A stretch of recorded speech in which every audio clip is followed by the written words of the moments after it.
Hey everybody, and welcome back for another deep dive with us. Today we're tackling something a little bit different. Yeah. Maybe even a bit counterintuitive. We're going to be talking about failure. Ooh. And to help us unpack this whole idea of failure, Yeah. we're turning to, honestly, one of the most successful athletes of all time, Michael Jordan. Makes sense. You know him for the championships, the incredible skills on the court. But what's really fascinating is how he viewed failure as like the secret ingredient to his success. Yeah. I think that's something a lot of people don't realize is, when you look at just the highlight reel of Jordan's career, you don't see all the work and the setbacks. The setbacks, exactly. Okay, so get this. Michael Jordan missed over 9,000 shots in his career. Wow. He lost almost 300 games. Yeah. Like, those numbers are insane, especially for someone considered the GOAT. It's true. How did he not let those losses just crush him? Well, I think that's where this idea of a growth mindset comes in. Instead of viewing failure as a sign of, inadequacy or weakness, Right. Jordan saw it as data. Like each loss was a piece of information that he could use Interesting. to adjust his approach and get better. So instead of getting all demoralized, he was like, Oh, okay. let me look at this as an experiment. Exactly. What went wrong? Yeah. What can I learn from this? Yeah, what's the data showing me? Yeah. How can I tweak things? So he was really looking for those clues that would help him improve. 100%. And, one example that comes to mind is him being cut from his high school basketball team. Oh, yeah. I mean, can you imagine I can't even imagine. the sting of that rejection?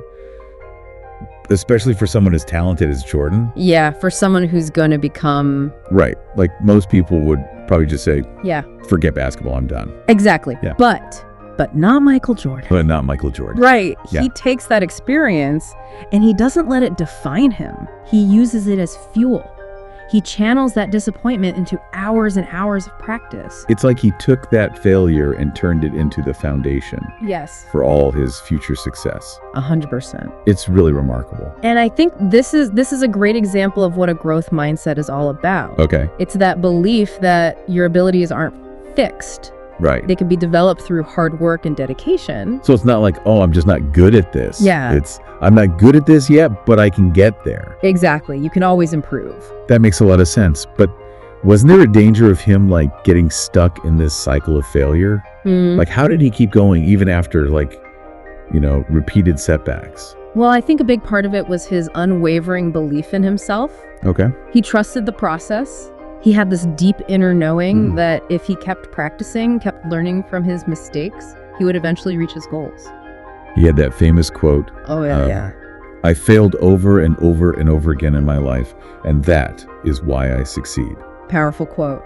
It really highlights how he didn't see failure as something to be afraid of or avoid. Yeah, he embraced it. Yeah. He saw it as a necessary part of the journey. It's like he was saying, bring on the failures. Yes. Because they're just going to make me stronger. Exactly. I love that mentality. And it leads us to another key aspect of Jordan's philosophy. Okay. This idea of repetition. Okay. He was a huge believer in the power of practice, of constantly pushing himself to get better. Even when it meant failing along the way, Even when it meant failing 100%. he wasn't afraid to put in the work to face those moments of discomfort. Yeah, he knew that's where real growth happens. Yeah, it's like embracing the discomfort Yes. as a catalyst for growth. You got it. And he had the saying too, Yeah. success comes through repetition. Mm. He understood that mastery is not a destination. It's a journey of continuous improvement. It's not about some innate talent or luck. Yeah. It's about constantly putting in the effort, Yes. learning from those missteps, and refining your approach along the way. Absolutely. And this applies not just to basketball, right? But to anything you want to achieve in life. Exactly. Think about it. Yeah. Every time you encounter a setback, it's like getting feedback. It's a signal that something needs to be adjusted, Okay. refined, maybe even completely rethought. So instead of looking at it as a stop sign, Yeah. it's more like a detour sign. I like that. It might not be the path you originally planned, Right. but it can still lead you to your destination. Exactly. And the more you embrace these detours, Yeah. the better you become at navigating them. It's like you're building this mental map of your own personal growth journey. I love that analogy.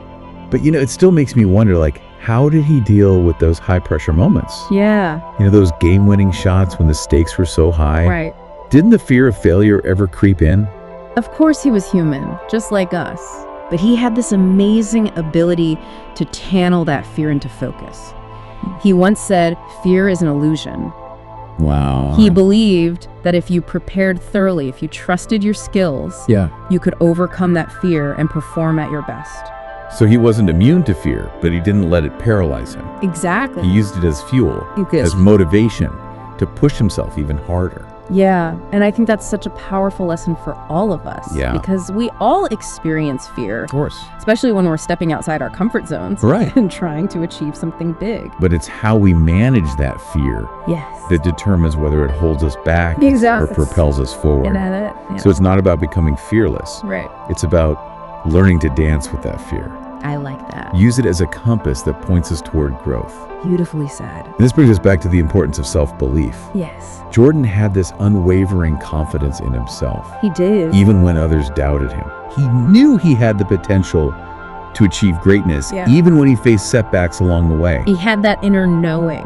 But that level of self-belief doesn't just appear overnight, right? How do we cultivate that kind of unwavering confidence, especially when we're bombarded with these messages that tell us we're not good enough, not talented enough, not worthy enough?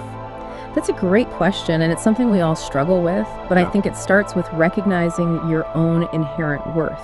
Okay. Your own unique talents and abilities. It's about celebrating your small wins, acknowledging your progress, and giving yourself credit for the effort you're putting in.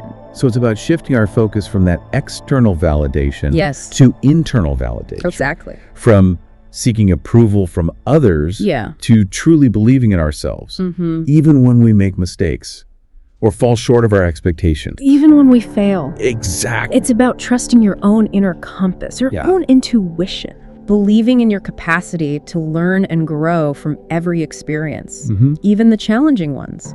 And that self-belief isn't a fixed trait. Right. It's a muscle that can be strengthened over time 100%. through conscious effort and practice. Absolutely. It's like we're building this resilience bank. Oh, I like that. Every time we overcome a challenge, every time we bounce back from a setback, we're making a deposit into that bank. Yes. We're increasing our capacity to face future obstacles with confidence and determination. That's perfect. This is all starting to click for me. Good. It's not about avoiding failure. It's about reframing our relationship with it. Yeah. It's about seeing those setbacks, not as roadblocks, but as opportunities to learn to grow and to emerge even stronger. Absolutely. And more resilient on the other side. You got it. And you know what? What? It's so reassuring to know that even someone like Michael Jordan, a figure who seems almost superhuman in his achievements, faced those same doubts and struggles. He did. It makes his story all the more inspiring. It does. It makes him human. Right. Relatable. And speaking of stumbles, let's go back to that stat about Jordan missing over 9,000 shots. Oh, yeah. In his career. That's more than most players even attempt. It's mind-boggling. I would think after a while, all those misses would start to chip away at your confidence. Yeah. You know? You would think. How did he stay so motivated? Well, I think Jordan had a different perspective. Okay. He didn't see those misses as failures. He saw them as data points.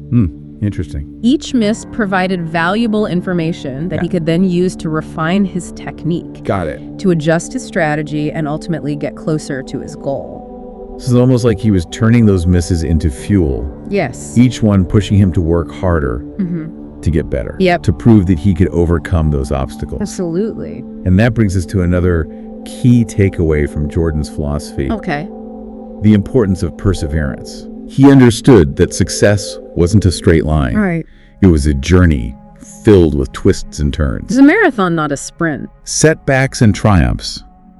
But he never gave up on his dream. Never gave up. Even when faced with adversity. He had that grit. It's like he had this unwavering belief that as long as he kept putting in the work, as long as he kept learning from his mistakes, he would eventually reach his destination. He knew that giving up was not an option. So for our listeners out there, the ones who are facing a challenge, feeling stuck, maybe even doubting themselves a little bit, what's one practical piece of advice inspired by Michael Jordan Okay. that they can take away from this deep dive? Well, I think the most powerful piece of advice in the spirit of Michael Jordan would be this. Oh, wait. Embrace the power of yet. Yet.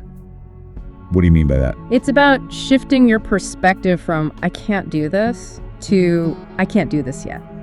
It's about acknowledging where you are in your journey Okay. while maintaining the belief that with effort, Perseverance and a willingness to learn from your mistakes, you can achieve anything you set your mind to. wow, that's a simple yet profound shift in thinking. It is. It's about embracing the process, Yeah. the journey, and recognizing that mastery is a destination that's always in progress. Exactly. It's about having the courage to keep striving, keep learning, keep growing, even when you face setbacks along the way. Beautifully put.